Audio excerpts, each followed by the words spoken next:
Assalamualaikum warahmatullahi wabarakatuh. Salam literasi. Halo semuanya, perkenalkan nama saya Haja Zulfa Aulia dari peserta tantangan Lex Sambedas 2025 SMPN 2 Cilinyi Subrayon 5. Saya akan mencoba mereview buku yang berjudul Rahasia Pondok Runcing. Dari metode AIH, penulisan buku ini Kim Hyung Jung yang dicetak pada tahun 2009. Buku ini diterbitkan oleh Mizan yang berjumlah 30 halaman. Buku ini terdiri dari beberapa cerita di dalamnya.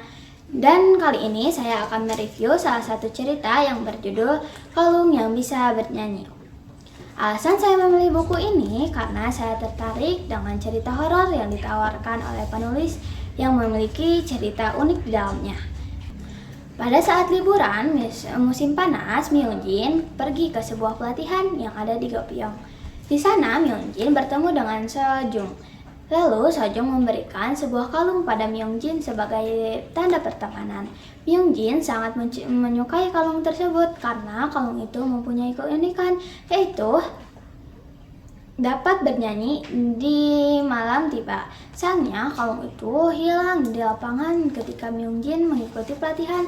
Sepulangnya dari pelatihan tersebut, Socho yang merupakan teman Myungjin yang tidak bisa mengikuti pelatihan meminta Myungjin untuk menceritakan hal yang menarik di sana.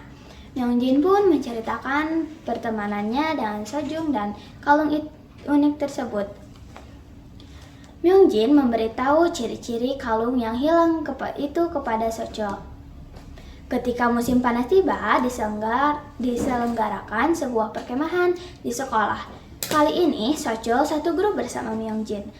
Pada malam hari, tenda Myungjin dan Socho belum selesai dipasang, sehingga mereka harus tinggal di sebuah ruangan perawatan sebagai tempat tidurnya.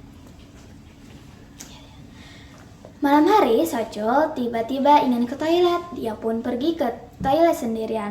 Di sana, Socho menemukan sebuah kalung.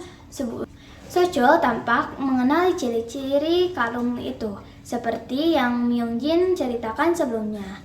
Dia yakin bahwa kalung unik itu milik Myungjin yang hilang, pemberian dari temannya.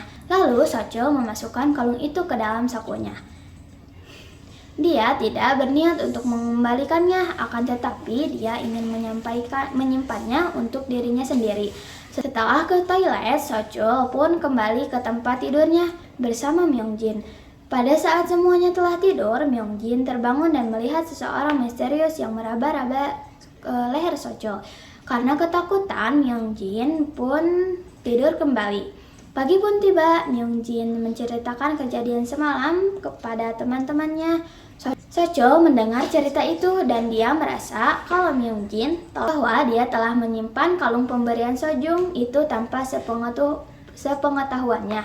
Lalu Socho mencoba menjelaskan kejadian semalam kepada Myungjin dan teman-temannya mempercayai cerita Socho. Tapi kalung unik itu tidak dikembalikan. Dia malah menyimpannya kembali untuk mengetahui siapa sosok misterius tersebut.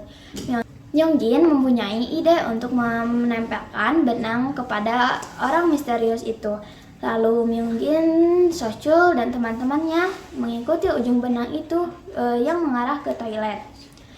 Socho memberanikan diri untuk membuka pintu toilet itu.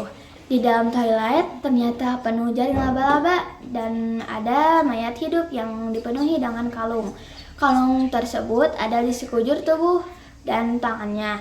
Karena takut, Socho pun ingin melarikan diri. Secara tidak sengaja, Socho menjatuhkan kalung yang ada di sakunya ke lantai. Lalu mayat hidup pun lenyap bagaikan asap. Wush. Mungkin karena kalung itu diambil oleh Socho adalah milik mayat hidup itu. Dan kalung itu yang mengundang sosok misterius itu mengganggu Socho. Karena kalungnya sudah terlepas dari Socho, maka sosok misterius itu pun hilang tanpa jejak. Hikmah yang terdapat dari cerita ini adalah kita tidak boleh mengambil barang yang bukan milik kita tanpa izin. Sekian review buku dari saya. Terima kasih sudah menyimak. Assalamualaikum warahmatullahi wabarakatuh.